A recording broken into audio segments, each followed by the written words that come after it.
Jewish holiday of singing and dancing, Hamas terrorists streamed across the border from Gaza into Israel and massacred more than 1,200 innocent people, including 46 Americans at a music festival. They committed horrific attacks of sexual violence. In many cases, these terrorists recorded their acts of barbarity and carnage, chilling, documenting the unspeakable atrocities they committed for others to see.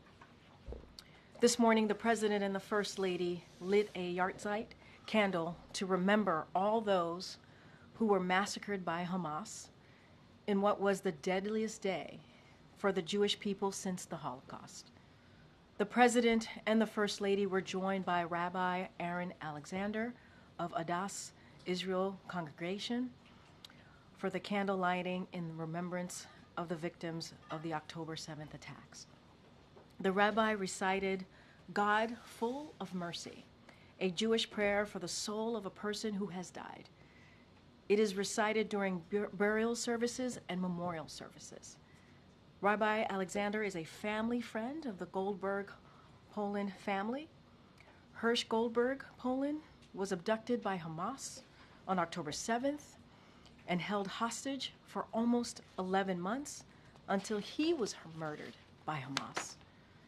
The President also issued a statement mourning those who were killed and recognizing the more than 250 innocents, including 12 Americans who were taken hostage. The President has met with many of their families and grieved with them.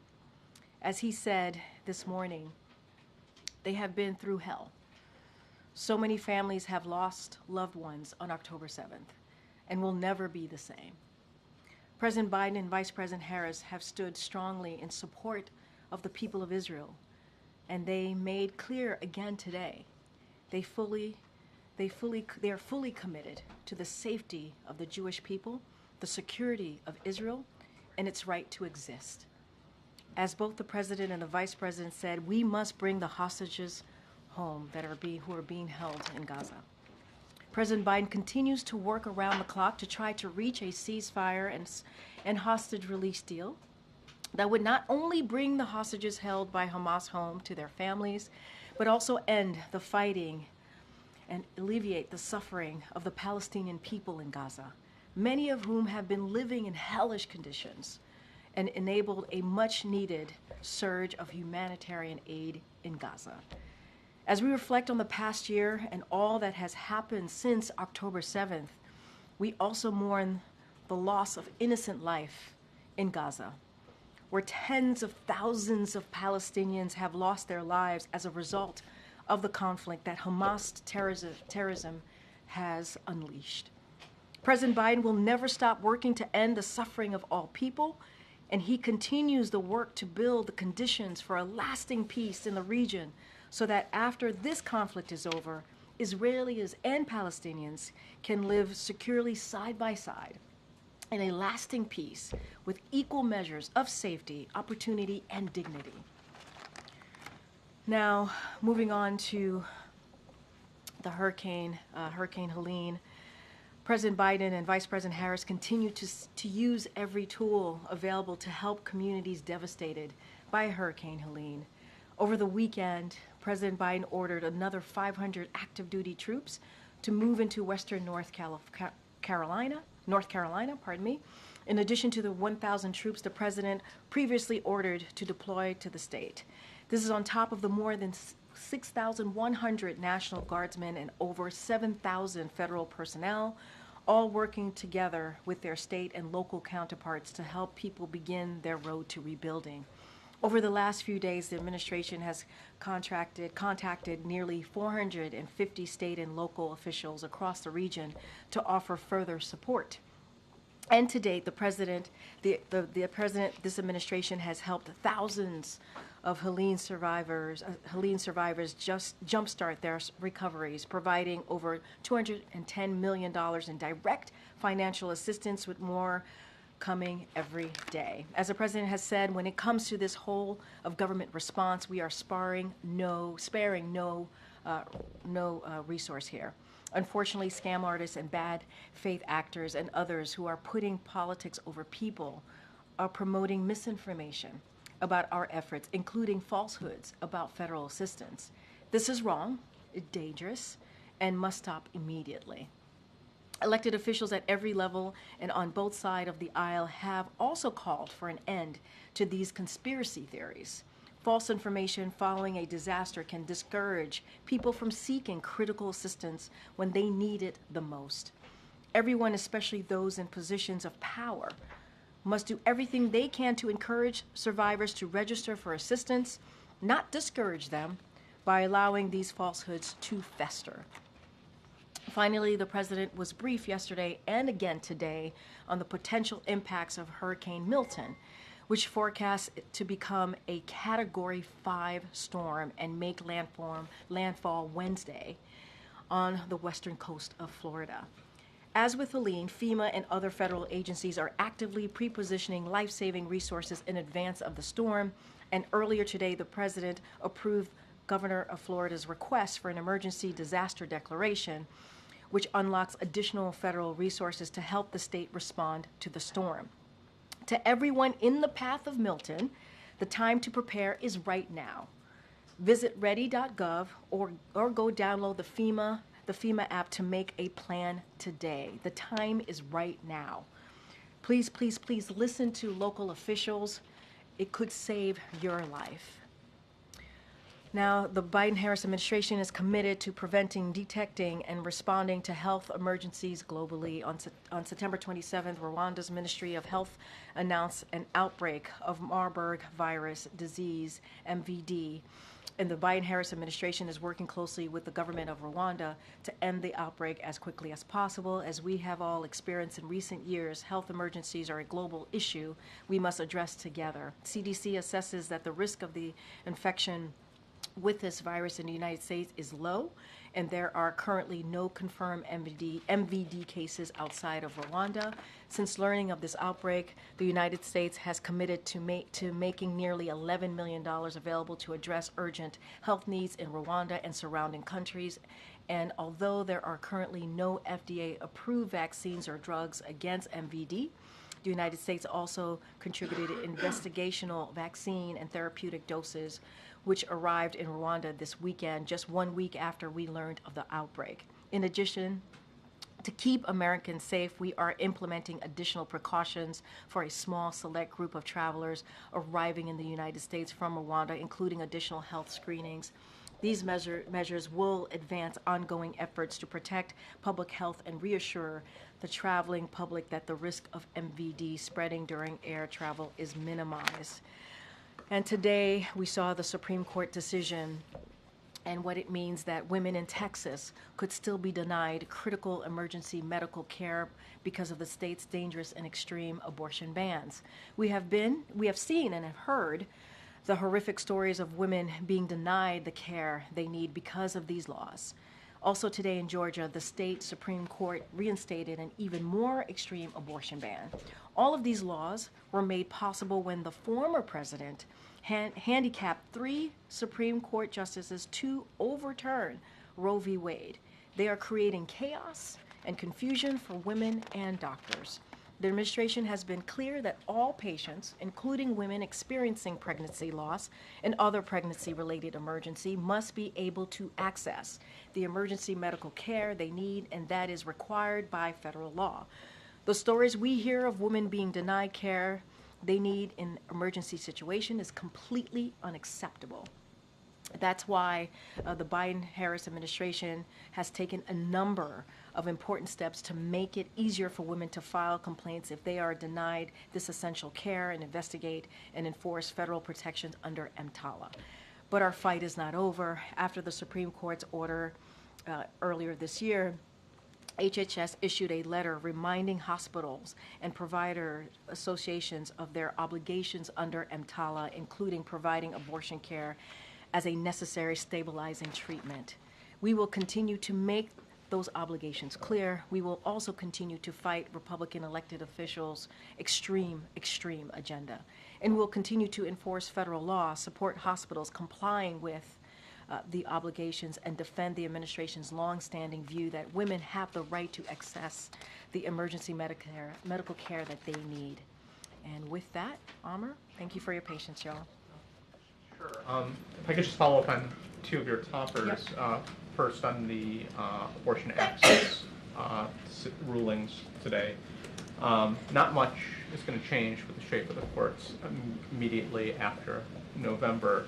So what other avenues can the administration pursue in the little time that you have left? As you know, when Roe v. Wade was originally overturned because of the Dobbs decision that was done more than 2 years ago, the president and the vice president took action. The president on that same day announced some executive actions that he was moving forward with, obviously with the whole of a government approach here.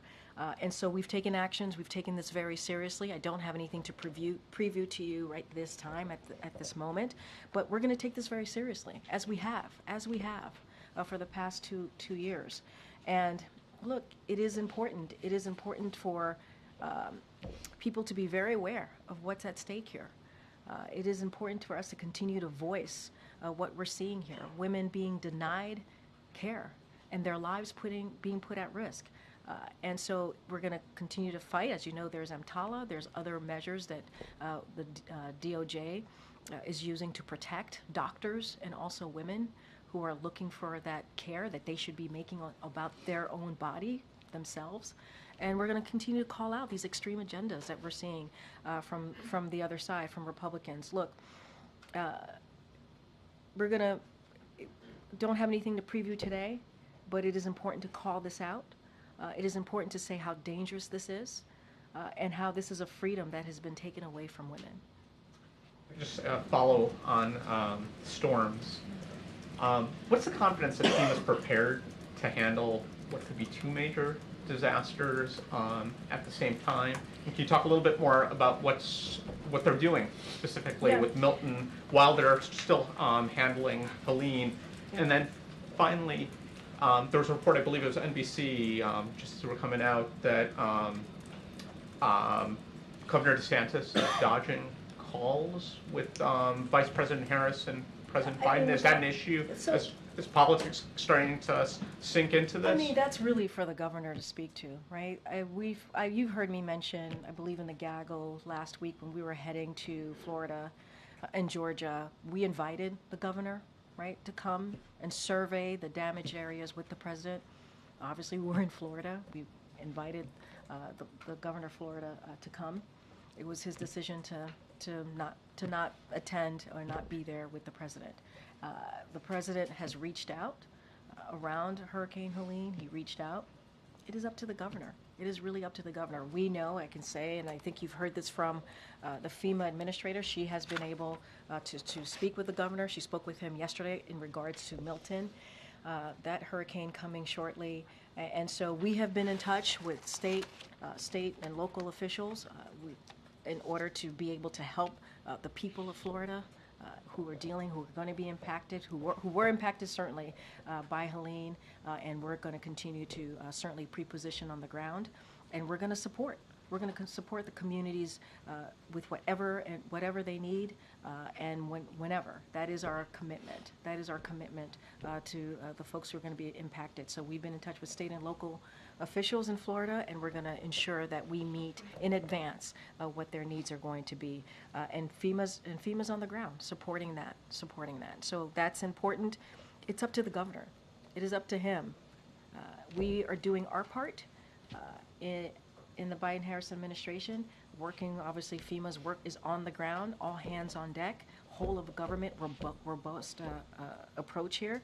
And so, again, that's for Governor DeSantis to speak to. Is it accurate that the president and vice president have made outreach efforts and they have not been answered? You've asked us. We have made outreach, and regarding certainly Hurricane Helene, and as I mentioned, the good thing is the FEMA administrator, was able to connect with the governor yesterday. I think that's important. But look, we're gonna do the work. We're gonna continue to talk to local and state officials. That is important as well. We're gonna pre-position as this Hurricane Milton, is coming towards, as it seems, towards Florida. Category 5. That's nothing to joke about. That is very, very serious. And so we're taking this serious, as the president has done many, many times when we've seen these types of storms coming our way. So we're going to do our job, do our work here. Go ahead. Thanks, Karine. We're learning that DeSantis refused to take a call from Vice President Harris specifically around Hurricane Milton. Can you just talk about that and any communication around this new hurricane? Look, that is something for the governor to speak to himself. If you have the president and you have the vice president reaching out to offer up assistance provided to your constituents, the people who live in your state, to make sure we are doing everything that we need to do from federal response, and we're reaching out, offering our support, that's for the governor. The governor, is up to him if he wants to respond to us or not. But what we're doing is we're working with state and local officials to make sure that we are pre-positioned, to make sure that we are ready to be there for the communities that are going to be impacted. We are doing the job that is needed, that we believe is needed to protect the communities and to make sure that they have everything that is needed. You heard me talk about the declaration. We approved that for Florida. That's moving forward. And so we're taking this very, very seriously. That's for the governor to speak to. That is. Trump and some of his Republican allies have been spreading misinformation about the federal response to Hurricane Helene. So what exactly is the White House doing to combat that misinformation? And can you just talk about the impact it's already having on the ground? It's a great question. Combating misinformation and disinformation is always, always critically important. It is. You heard the laydown that I gave at the top. The reason I did that at the top is because we wanted to make clear that things are available to the public, folks who are impacted, and that misinformation, disinformation is indeed dangerous. It gets in the way in what we're trying to do here. It does. And there's been a lot of falsehoods. And let me just fact check a couple of things because it's really important. It is wrong, it is dangerous, and I also called out there are important people who have power, privilege, who are spreading these falsehoods, and they need to stop. They need to stop doing that. So, disaster relief, this is a falsehood. Disaster relief funds used on immigrants illegally in the U.S. The fact is, no money is being diverted from response needs. That's the fact. Another falsehood, FEMA confiscating Helene survivor property. That's false. That is not true. The fact is, FEMA cannot seize your property or land, period. Another falsehood that's out there, FEMA will only provide $750 to disaster survivors to support their recovery. That is a falsehood. That is not true. The fact is, this is an upfront payment for urgent needs like food and medication. Many survivors will qualify for more assistance. Another falsehood, FEMA, FAA are restricting airspace in North Carolina. That is not true. That's false. The fact is there are no airspace restrictions in North Carolina. So we're going to continue to combat these. It's important to combat them. But people who have a microphone and a podium should not continue to spread this falsehood. It is dangerous. It is incredibly dangerous. Is the administration tracking that, having an impact on the ground in terms of people not seeking the aid they need? Because is that happening? But that's a concern. That is a concern. And people who need help should seek help from the federal government. There is assistance out there.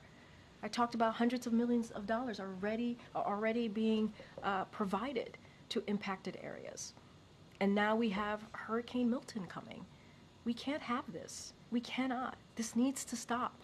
This needs to stop. If you care about your constituents, if you care about the people, if you care about Americans, you shouldn't do this. You shouldn't spread these falsehoods. It is dangerous. Okay. Karine, did the president get an update from President Herzog when they spoke this morning about the Iranian response? So, just a couple of things on that. And look, what you saw the president do is honor and commemorate lives that were lost, as I said at the top. And the president called President Herzog because he believed it was appropriate person for the president to call to express his condolences. It was a meaningful and important conversation. And so that's what they spoke about. It was focused on commemorating this incredibly sad day. Okay, so there was not a detailed conversation about I don't Iran. have anything beyond that. It was about offering up his condolences and what the Israeli people must be going through right now. Hamas reiterated over the weekend that they see Netanyahu as being the stumbling block to a ceasefire deal. It seemed like the president's own remarks recently in the briefing room here kind of left open the opportunity for taking that analysis away as well. Does the president feel like he needs to speak with Prime Minister Netanyahu? As the president said himself, there will be a call shortly, soon. I don't have anything to preview for you at this time. As you know, and you hear us say this many, many times, they have decades-long relationship. And in those conversations that they do have, it's very honest, it's very frank, and that will continue. I don't have anything else beyond what the president stated at this podium on Friday or many times before about this particular issue. Look, we believe the best chance at getting these hostages home is through a ceasefire deal. That's what the president's directing his team to continue to work on, and that's going to be our focus. Okay. Just given the projected path and strength of Milton that you were talking about, is any consideration being given to the president perhaps skipping his trip to Germany and Angola? So the president is monitoring this very, very closely. I just talked about how he's gotten updates about the hurricane and obviously continuing to get updates on what is happening on the ground after the horrible Hurricane Helene. And so that will continue. I don't have anything to share about a change in travels or his schedule. And so certainly if that were to be, we would share that with all of you. Is that something that has been discussed at all, the possibility of What the I can schedule? say is that we are monitoring the hurricane, Hurricane Milton. As you just heard me at the top, it's going to be a Category 5. Our job right now is to make sure we make it very, very clear to folks who are on the ground to please listen to local officials, to please be ready and take this very, very seriously. And FEMA and other federal agencies are preparing or pre-positioning on the ground to offer up assistance and to be ready for when the hurricane hits. I just don't have anything to share about any change in schedule. Just a quick question on the Middle East. Is the White House currently doing anything to actively push the Lebanon ceasefire proposal that you all announced a few weeks ago? So look, what I can say is that look, when it comes to the proposal that you just stated, the 21-day proposal, what we believe is ultimately, and the Israelis have said this themselves as well, is that there needs to be an agreement that allows civilians to safely return to their homes on both sides of the border over the long term. So we're going to be having regular consultations with the Israelis, with the Lebanese, and others regarding the right moment to press for such an agreement. But ultimately, that's where we need to be in order for both sides, civilians on both sides, to return home. When you say you're looking for the right moment to make a push for that proposal, are you saying that moment is not now, that you're not actively I mean, we are pushing in for that regular moment? conversations. As I said, we continue to have those discussions with Israelis and the Lebanese on this particular issue. We believe that we need this. We need to have a space. I mean, you heard me speak about this, to have some space, some diplomatic dialogue in order to get there. And so, that's what you would need, is a ceasefire in order to get there. We're going to have those conversations, and we're certainly, when the right moment to press for such an agreement, we will do so. But the conversation, those discussions continue. Okay, but it would be correct to say that the White House is not currently actively pushing on that proposal? What I can tell you is we continue those consultations with the Israelis and the Lebanese. That's what I can share. Go ahead. Karine, following up on the president's trip, can you just explain a little bit why the president is taking these trips now when there's less than a month before the election? What is he trying to accomplish? I mean, look, you've heard us talk about the importance of this travel. He's going to be going to Germany, obviously, and also Angola. The president's certainly looking forward to that travel. And I would say that, we, as it relates to, I mean, each of them is very different than the other.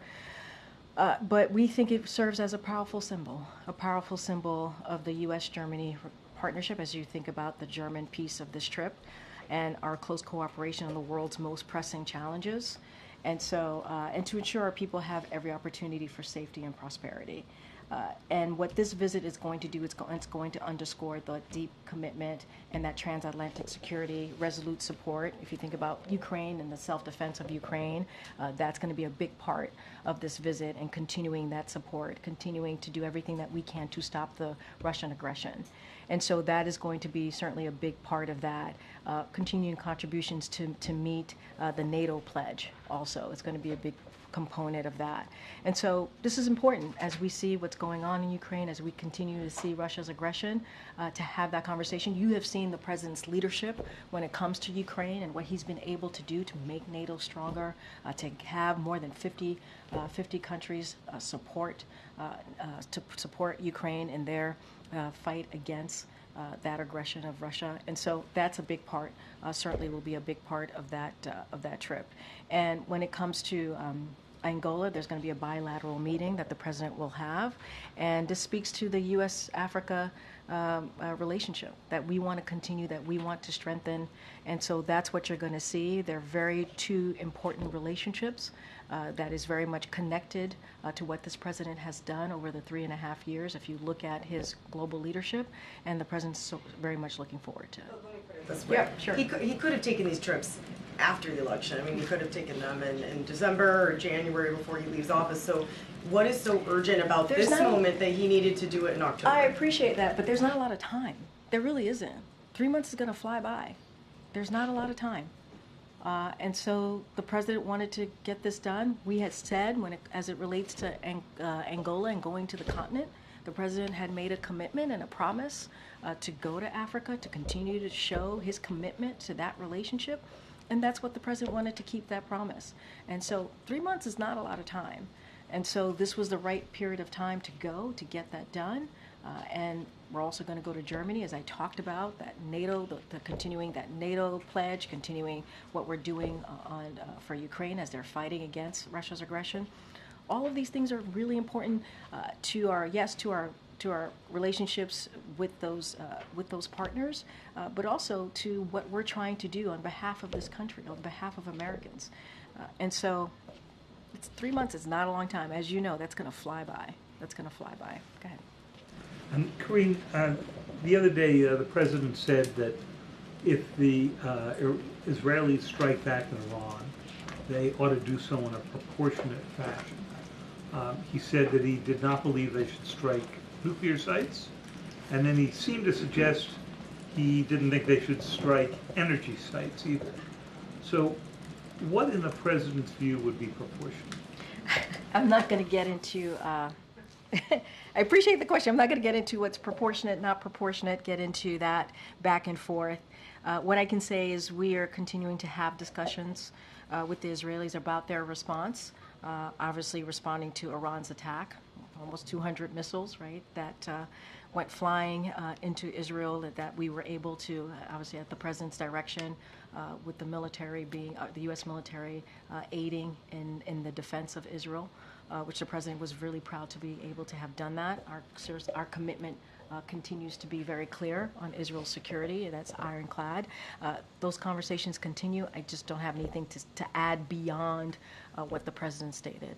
From the best we can tell, the president hasn't spoken with Prime Minister Netanyahu since around August 21st. That's a long time given the degree of high activity the Israeli forces have been involved in. And it would seem to suggest that at this point they don't have a whole lot to say to each other. But tell us why you think they've gone that long.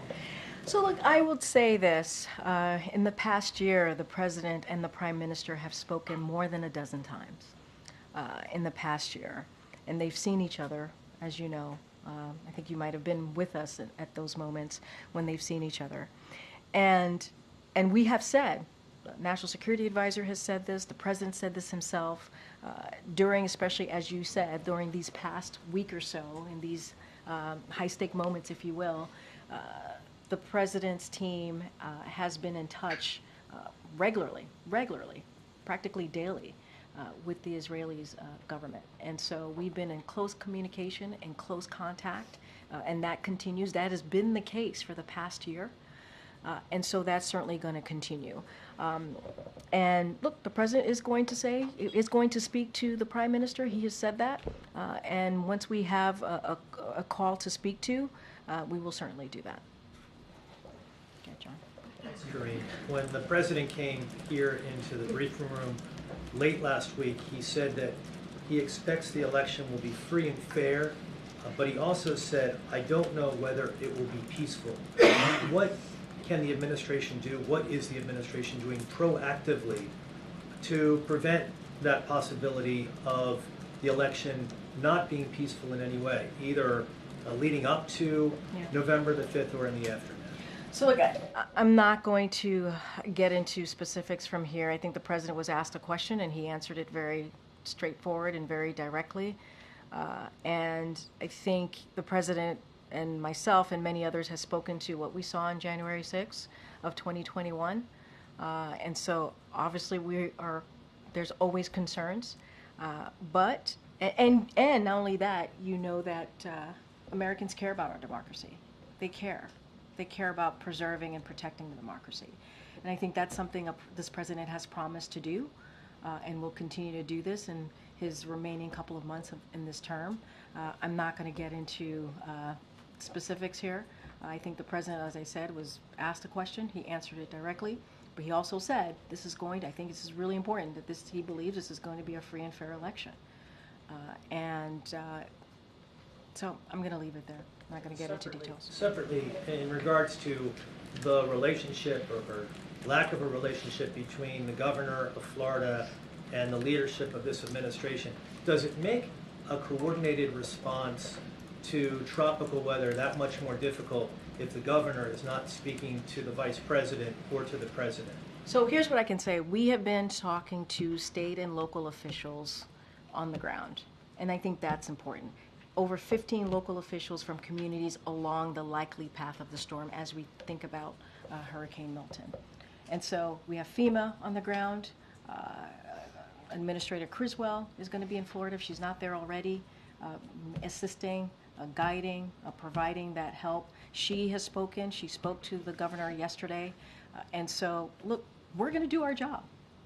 We're going to do what we need to do to make sure communities have what they need as this hurricane is coming our way. And potentially category 5. And so that's not going to stop the federal assistance. That's not going to stop the job that this President wants to see his team do. We're going to have a robust all of government, if you will, federal response to this. And you have seen that. You've seen that over the last 3.5 years. When it comes to these natural disasters, we are going to make sure that we are there for the American people. And anything else, I would have to leave it to the governor, to his actions, to how he wants to move forward in this. That is for him. That is a question for the governor. Get Karen. You used the phrase incredibly dangerous a couple times talking about the misinformation Yeah, of the hurricane. it is. And given how widespread it has been over the past few days and how much of an effort FEMA and the administration has made to combat that, how concerned is the President that what we're seeing now with this storm is perhaps a preview of the misinformation we might have on Election Day or in the days following that? So look, misinformation, disinformation is a problem across the board, and we have to combat it. It is. It is something, whether it's the election, whether what we're seeing currently right now with Hurricane Helene that just came through, and obviously Milton is on its way, sadly. We have to combat that.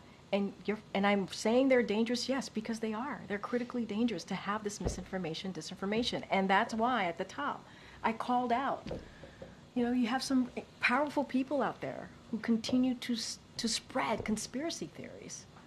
It is not helpful. It is not helpful to what we're trying to do as we're trying to assist Americans on the ground in trying to figure out how the best way to respond, what they need, what their needs are. And so, yeah, it's not ideal. It is dangerous, in fact.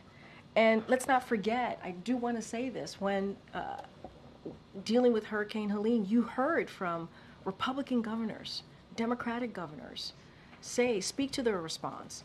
South Carolina Governor McMaster, federal assistance has been superb. We are asking for everything we need. And Virginia Governor Youngkin, incredibly appreciative of the rapid response.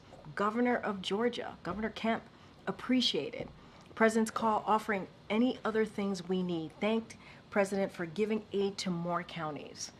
I mean, there's a bipartisan response to Hurricane Helene, and you see that, you hear that from elected officials on both sides of the aisle. They're very thankful for what the federal government has done and continues to do, but you have this misinformation, disinformation that wants to tear it apart. And this is a time for communities to come together, for all of us to come together. It doesn't matter if you have an R or a D behind your name. It is a time to come together to actually deliver for these impacted communities. So yeah, it's dangerous. Thanks, Karine. On the Boeing strike, Boeing is returning to wage talks, and just wanted to see if the White House is participating in any of those conversations, if there's anything you can share on. So look, as we've always stated, collective bargaining is something that this president believes in. It has worked. You've seen that work over the past couple of years under this administration, what we've called for it. I don't have anything to share beyond that. We always believe that it is important for both sides to come to the table in good faith and to make sure that the workers, certainly get their fair share. And on the upcoming foreign travel, you mentioned that the trip that Biden is going to Germany and Angola, but you were asked if it was being, talked about maybe being pulled down. Just wanted to clarify that the trip is happening. I don't have any changes to the president's schedule. That's what I've said. And the president's looking forward to going on the trip. Certainly, and you all will be the first to know if that changes. And do you expect a call with Bibi before the election, or is Biden holding out until after the election? The president said he was going to call the prime minister. I don't have anything else to share on timing. Go ahead. Karine, I was wondering whether you could comment on remarks like former President Trump made this morning linking migration, crime, and genetics, and more specifically this sentence, quote, "We've got a lot of bad genes in our country right now," unquote. Well, that type of language is hateful, it's disgusting, it's inappropriate, and has no place in our country. I just talked about misinformation, disinformation, and how we have seen a bipartisan response when it came to Hurricane Helene, and how we're trying to bring our country together. It is important to bring people together. And tearing people apart, tearing communities apart is dangerous. And this comes from the same vile statements that we've heard about migrants being poisoned the blood. That's disgusting. And so this president, this vice president, we're going to continue to forcefully reject this kind of vile, disturbing, hateful speech. It has no place in this country. And we have to respect the rights of all. Respect the rights of all of us coming together. That's what we want to see, not tearing communities apart, bringing it together. A few questions on China. Could you please share what message President Biden sent to President Xi on China's National Day in the past weekend? And are they planning to talk by phone very soon? What's the main purpose of this phone call, considering the upcoming government transition in the United States? So to your question on the National Day, the president certainly conveyed the same message that he has done in the past couple of years, which is congratulating the Chinese people on occasion of PRC National Day on October 1st. As it relates to a call, I just don't have anything to share with you at this time. The president wrote a letter to congressional leadership asking them to add additional funding to the disaster relief effort, and I wondered if there was any more conversations behind the scenes happening to bring it back early. So, look, first, the letters focused on SBA's disaster loan program, which could soon run out of funding, and so the president wanted to alert Congress on that. That's what the letter primarily focused on. And in addition, the FEMA Disaster Relief Fund faces a shortfall at the end of the year, and so the president's letter was urging Congress to speed up and provide that funding, and that's what the president wants to see. And that's what the president was calling for. We want Congress to move appropriately, at appropriate speed, to get this done. And here's the thing, in the past, Congress has been able to take quick action even when there is a recess to address urgent problems. So this is nothing new. This is nothing new at all. And so the president wanted to be very, very clear about where we are and what the needs are, and wanted to show to Congress in this letter the urgency of them acting. They need to act. Believe they should come back early? As I stated, this is not the first time Congress has been able to take action and to act on when it comes to urgent problems, urgent matter. They've been able to do that during recess. What we are going to continue to do is lay out the urgency of this getting done. We're talking about SBA disaster loan program. This is important to communities, especially communities that are impacted. Kevin in the back. Thank you. I have questions on two topics. The first one, you mentioned the Supreme Court case regarding emergencies and abortions. The administration has not done much to enforce its interpretation of that law, that hospitals have to provide abortions in medical emergencies, particularly for hospitals that patients have reported that's not happening. Can you talk about the administration's efforts to ramp up enforcement in that area in the next couple months? Yeah. So I would refer you to HHS. This is on their purview, so I would refer you to them. And on the storms that are coming, and also on Helene, Florida and Georgia both have voter registration deadlines today. Some of the states that are in the path of the storm have them upcoming. Is the administration going to ask the states to extend those deadlines, or are you doing anything to prepare for storm damage to exist around Election Day and make it difficult for people to go vote? No, understand, and I've gotten this question multiple times in variations. So look, this is why it's important to do this type of response that we're doing. We want to make sure that the communities are getting the response, they're getting the recovery from this disaster, and we want to make sure that their voices can be heard in November.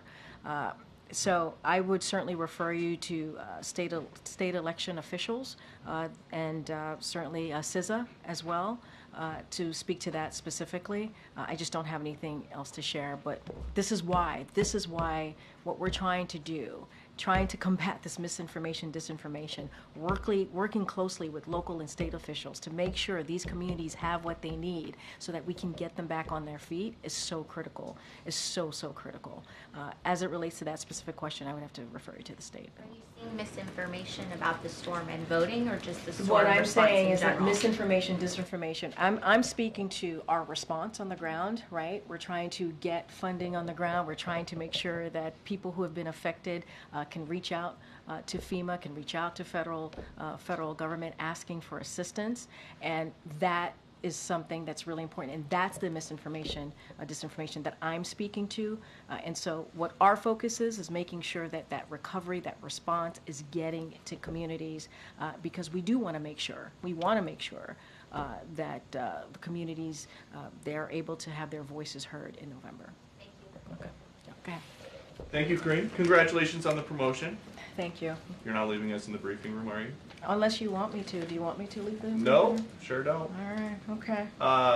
So the arms dealer that President Biden freed in a prisoner swap, Victor Bout, is now, according to the Wall Street Journal, selling weapons to the Houthis. Does President Biden think that is a problem? So look, a couple of things. I can't confirm that report today, and I believe in the Wall Street Journal. I do want to put out a couple of facts here that is important to note. Look, securing the release of Americans who are being held hostage and wrongfully detained is a big priority, is a priority for this administration. And I would note that we have been extraordinarily successful in getting that done. It is a top priority to get these Americans again, wrongfully detained and held hostage. And so that is something, and it's not easy. It is not an easy thing to do. It is not. There are some difficult decisions that we have to make. We've been very transparent about that. Very transparent. As you're talking about Victor Boot, that was related to Brittany's release, and so even then, a year and a half ago, we were clear about decisions that have to be made on a number of occasions, and it's incredibly difficult. And we've been transparent about it. We've been very transparent. So look, we're going to continue to do what we can, do everything that we can to bring Americans home who are wrongfully detained and held hostage. And again, frankly, we have had an extraordinary record of doing just that, and that's going to be the president's top priority. And on this issue of funding, the administration has money to send to Lebanon without Congress coming back. But Congress does have to come back to approve money to send to people in North Carolina. Do I have that right? Here's what I'm going to be very clear about. The president and the vice president has had a robust whole of government response to this. Hundreds of millions of dollars. I said it at the top, more than $200 million that we have directly put towards survivors here for disaster help. And that's because of this president's commitment to make sure that we are there for communities that are impacted. We take this very seriously again. We take this very seriously. And before the hurricane hit, we pre-positioned more than 1,500 federal folks on the ground to help. And so we have made sure that every state has gotten their storm requested emergency declaration. They requested it, and we made sure they received it. We've taken this very seriously. More than $200 million that we have provided to the impacted areas. But instead, people want to do disinformation, misinformation, which is dangerous, because then when folks on the ground hear that, they may not want to ask for the help that they need. That is there for them.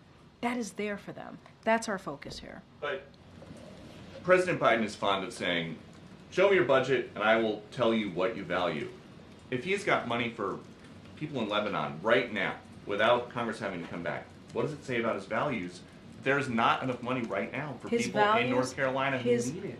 That's not misinformation. Wait, no, that is your whole premise of the question is misinformation, sir.